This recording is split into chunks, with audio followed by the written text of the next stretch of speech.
Pilipinas. MBC Manila Broadcasting Company. DZRH, member, kapisana ng mga broadcasters sa Pilipinas. Naman ng kapisana ng mga broadcaster ng Pilipinas, ang Lifetime Achievement Award kay Tiadeli. At ngayon, 50 taon nang sumasahimpapawid, buong pagmamalaking inihahandog ng Manila Broadcasting Company ang kasaysayan sa mga liham kay Tiadeli.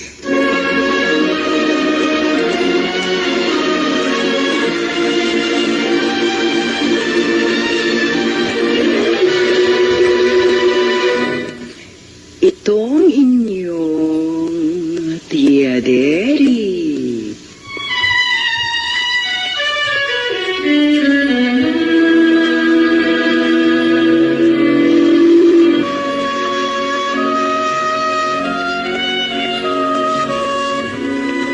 Kumusta, mga ginigiliw kong tagapakinig? Narito na naman po kami sa pagsasadula ng mga pangyayaring lumikha ng suliranin at bagabag na humitik at naging mahalagang bahagi ng buhay. Mataos ng layo ni magdulot na ikagagaan, kundi mang tuloy ang ikapapawi ng hapdi at kirot ng pagdurusa o agam-agam. Sa huli, ako po'y mag-uukol lang maikling panukala o kuro-kuro na sana'y makasiya sa may-ari ng salaysay, makaaliw sa marami, at kapulutan ng aral ng ibang ang isip ay hinilang ng nanghinang kalooban at nagkulang ng tiwala sa sariling kakayahang bathin ng pagsubok ng kapalaran. Ito po ang kasaysayan sa mga liham sa inyong Tiadeli.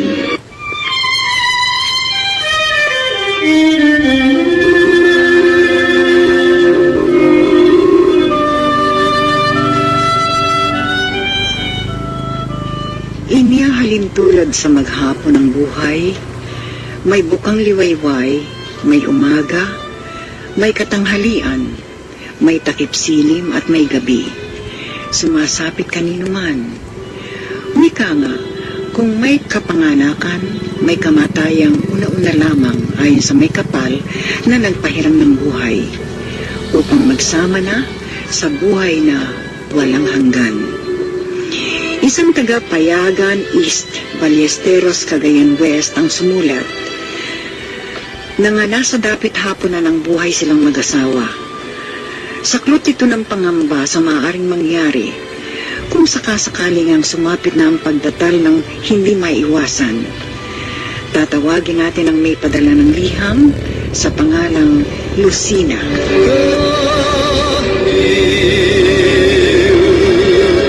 Sa isang bulaklak, sumilang ang pag-ibig.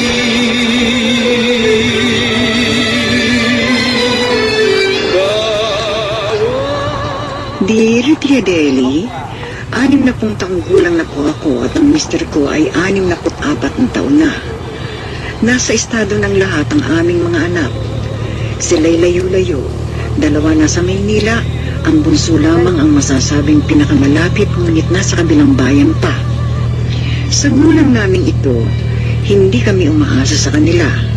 Kaya pa naman namin mabuhay, kaya pa namin magbanat ng buto. Alam mo, Lucina, ang sipag ninyong mag-asawa. Siguro ang dami na ninyong naipon, ano? Bakit ka naman nagsalita ng ganyan, Maria? Ay, tingnan mo. Pumaparito pa kayong mag-asawa sa bundok para magbungkal ng balinghoy. Samantalang dadalawa na kayo. Ang mga anak ninyo tsak na maluluwag naman sa buhay. Maria, ayaw namin umasa sa aming mga anak. Ang ibig mong sabihin hindi sila nagpapadala sa inyo. Anong klaseng mga anak sila? Tulad namin, mahihirap din ang aming mga anak. Ayaw naman namin maging pabigat sa kanila. Kahit tungkulin nila kayong tulungan. Hindi basta ganun, Marie. Kung sakali, hindi na namin kaya ni Mulong, siguro, hihingi na kami ng tulong sa aming mga anak.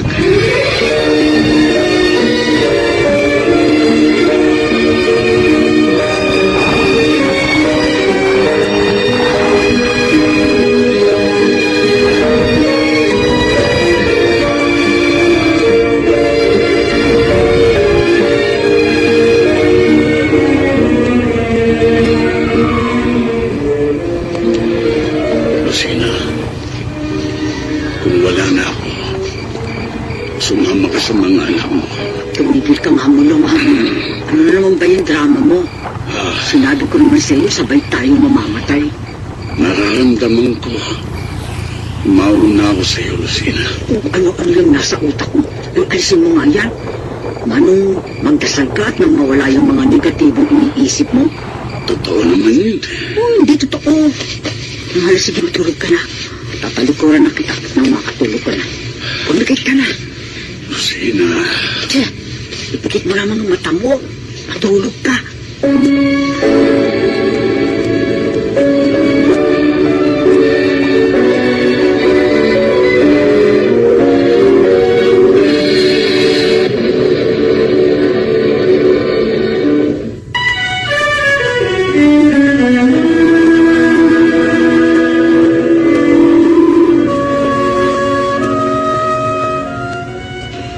Hindi lamang mag-asawa, kundi magkaibigang matalik sina Mulong at Rosina. Kung nasaan ang isa, naroon din ang ikalawa.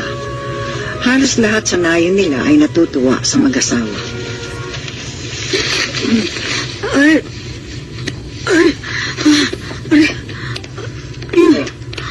bakit? Ano ba ang sakit sa'yo? Pilit na pikit ka. Bakit? Yung mga mata ko, mahapdi. Mahapdi eh. Kung kasing tao kayo, mahilig magbasa eh. Kaya sumasakit ang mga mata mo. Sandali lang ha. Kukuha ako ng bulaklak na sampagita. Papatakan ko ng katas ng bulaklak yung mga mata mo. Nakasurize yan. Mulong. Ayoko mabulag. Ayoko. Tumigil ka na. Ganun ang katigasan ng ulo yan eh. Tsaka mainit ang panahon ngayon. Gusto ang sore eyes. Kahit ba matanda, dinadapuan pa ng sore eyes. Sabay walang pinipili ang sakit o sila. Di, At hindi ito mapipigilan.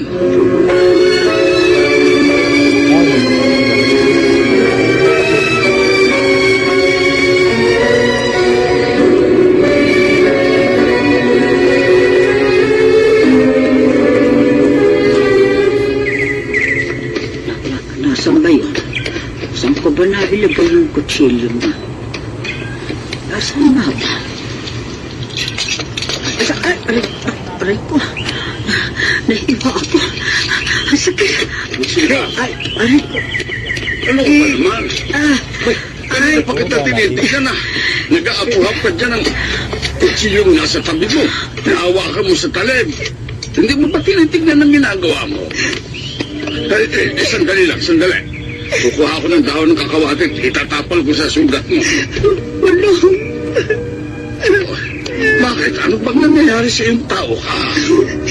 Nahihirapan ako. Anong nahihirap? Ang labo-labo ng paligid ko. Ano? May pagkakataon. Palinag na lamang ang nakikita ko. Layo niya po. Hindi.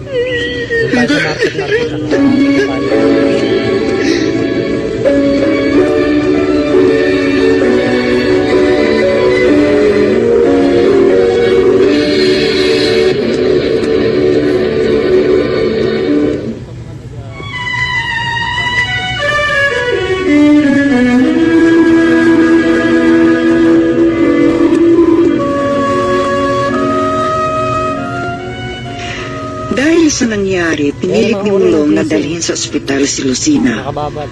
Na lamang may pasma sa ugat ng mga mata niya ang matanda at maaari itong mabulag. Si Mulong ang higit na nasaktan sa nangyari sa asawa.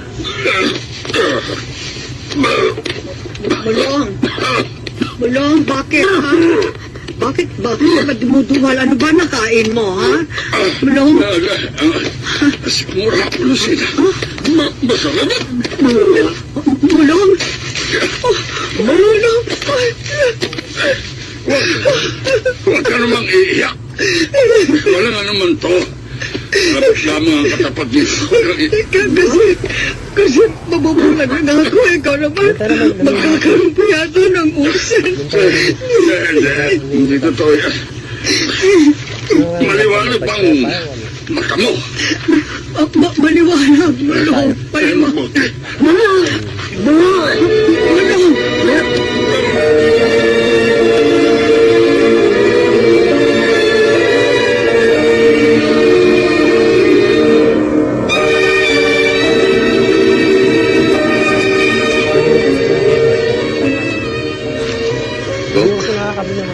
Ano bang findings ninyo?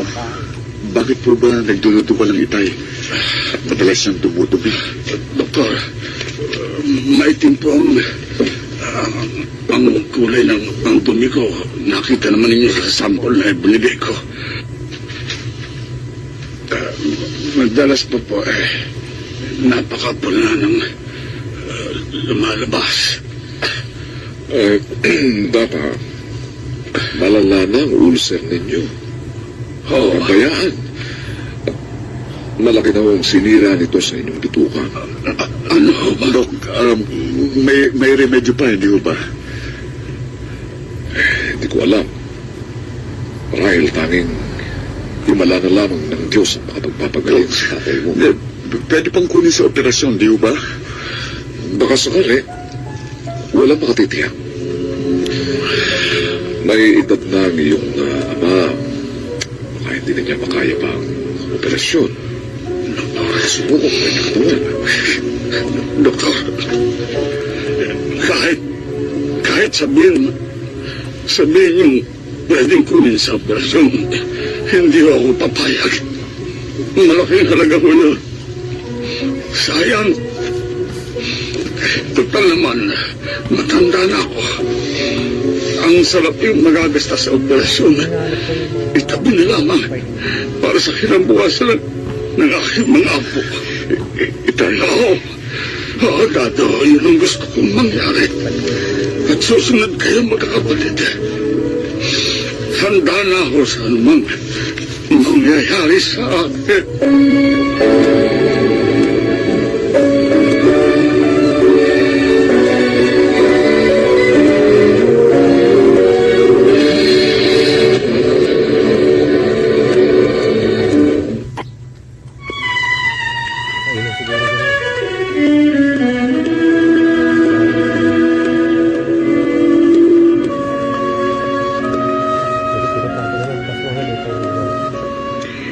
Hindi na pumayag si Mulong na maopera, kaya binigyan na lamang siya ng reseta sa kirot na nararamdaman. Iniyak yun ni Lucina. Rosel, Itay, kung sakaling mawala ako, ang inay niyo, huwag niyong pababayaan. Itay, may awa ho ang Diyos. At saka, umiinom naman kayo ng gamot, hindi ho ba? Kaya halos wala na kayo maramdamang kirot. Anong malay nyo? Gumagaling ho pala kayo. Ano na nangyari?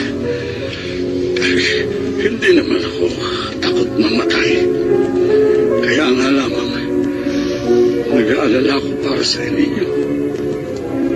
Kapag nawala ako, tiyak, iiyak ng iyak.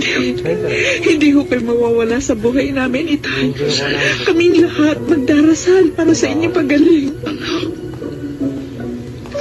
sa kamatayan ko, makakakita muli ang inyong inay. Muling liliwanag ang kanyang mga mata. Kaya, maaari lamang. Puri na ako ng Diyos ngayon. Ngayon na. Nagbili na ako.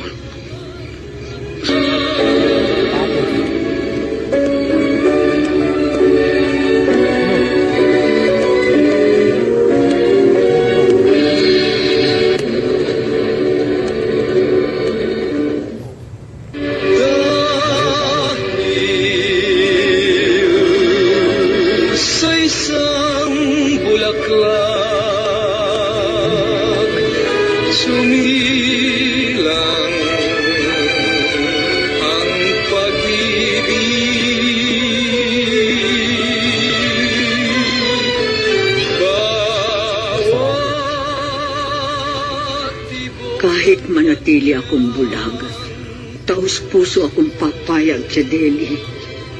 Huwag lamang mawala ang lalaking nakasama ko sa buong buhay ko. Ayokong isipin isang araw, mawawala ang mulong na naging karamay ko at katuwang. Kung minsan, iniisip ko na idadalangin ko, sana ako na ang mauna. Huwag na ang mahal ko. Paano ko makakaya kung wala na siya, Chadeli?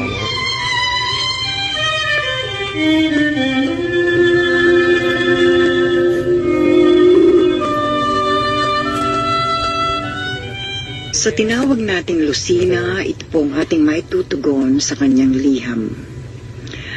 Ang patalim nakatatakot habang ito'y nakaamba. Subalit natitiis ang dulot nito kapag naitarak na. Ganon din sa tao, kapag sumapit na ang takdang panahon para sa kanya. Sa mga maiiwan, nagdudulot man ng kalungkutan, ang pagtanggap nagagawa sapagkat siyang kailangan. Sa mga mag-asawang magagandang alaala ang napagdaanan, matinding ang kalungkutan ng sasaklot sa maiiwan, subalit gaya ng nasabi, ito rin napagtitiisan. Hanggang sa sumapit naman ang takdang oras upang magwakas na ang misyon niya sa buhay. Kaya ang inaalala mo, natural lamang yan sa kanino mang naging maganda ang pamumuhay may asawa. Kaya lang sana, habang bawat araw na kagisnan ay naririyam pa, samantalahin na ito'y maging makabuluhan. Ang bili ng asawa mo, ang mga mata niya isalin sa iyo upang pakinabangan mo na maagang pinanawa ng malulusog at malinaw na paningin. Kung maaaring isagawa, kung nasa mabuting kondisyon ang mga mata ng asawa mo, hindi na problema sa ngayon ang isali ng mga matang pwede pang gamitin ng taong ang mga mata ay bumigay na at hindi na makakita. Ang siyensya ng medisina, napakalaki na ang isinulong upang ang mga bagay na ganyan ay madaling maisagawa. Marahil narinig mo rin, kamakailan, 1 buwan lang nakararaan, sa edad kong itong malapit ng maging 84, sumailalim ako sa operasyon sa katarata. Nanlabo rin ang aking mga mata. Bakit naman ikaw na 60 lamang nagkaganyan na iyong mga mata? Siguro hindi mo na alagaan ang husto yan. Ako nga, higit sa 80 na nang magkaroon ng katarata. Aba, 15 minutos lamang bawat mata ang naging operasyon. Hindi ako pinatulog. Outpatient ako. Kahulugan. Basta, nagtungo ako sa ospital. Na-opera. Pagkatapos, nakauwi na. Absent lang ako ng 1 araw. Kaya naman ganon, dahil siyempre, bagong opera, hindi ako makapaglagay ng makeup, hindi nakita ang natural ko dito sa studio. Ay nako.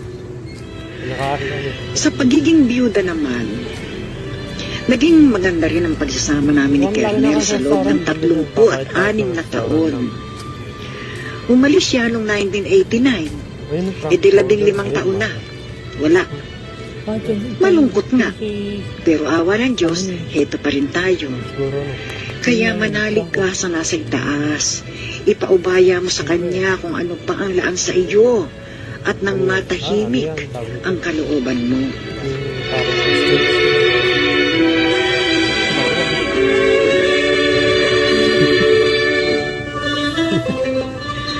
Aral sa ating sinatulang kasaysayan, lalo na sa mga nasa kabataang pa, tandaan, kayo man ay tatanda, kaya huwag abusuhin ang kalusugan, alagaan ito, at nang hanggang sa tumanda, ng tumandang tandang-tanda, manatiling nasa kondisyon ng katawan. Sa mga nasa katandaan, pinakamasarap ang maging buhay. Sana bawat araw na pahiram ng buong may kapal, gawing makabuluhan at isiping ito ay bonus. Dapat binili mo. Bonus ng nagkaloob sa atin ng nagpahiram sa ating buhay.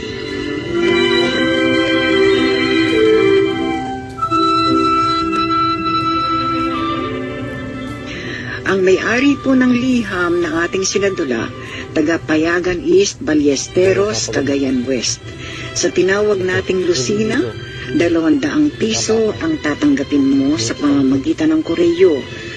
Ang iyong liham ay sinadula sa radyo ni Andrea Liwanag, ginampanan ni na Esther Chavez, Tony Angeles, Susan Robles, Phil Cruz, Baby Andrada at yung Legaspi.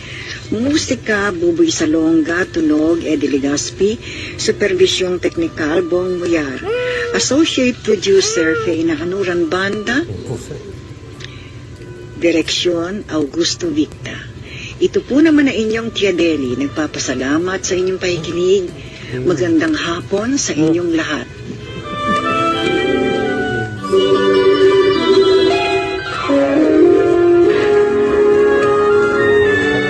Kauna-una sa Pilipinas. Manila Broadcasting Company. DZRH, member, kapisanan ng mga broadcaster ng Pilipinas. Maganda naman tanong dito. Wala na. Hindi tayo dumaan kanina. Dito naman tayo. May iba naman.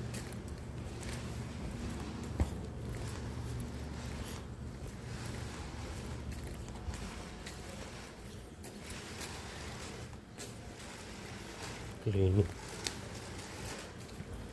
Baho.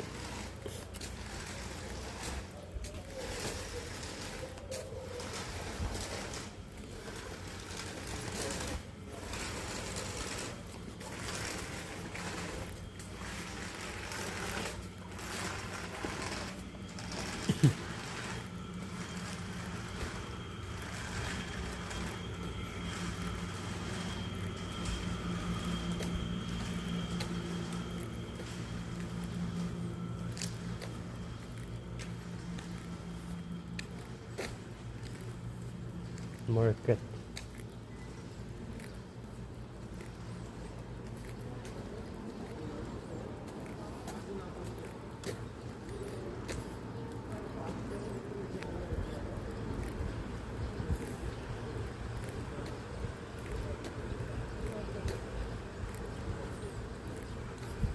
Dami naman parkingan dito.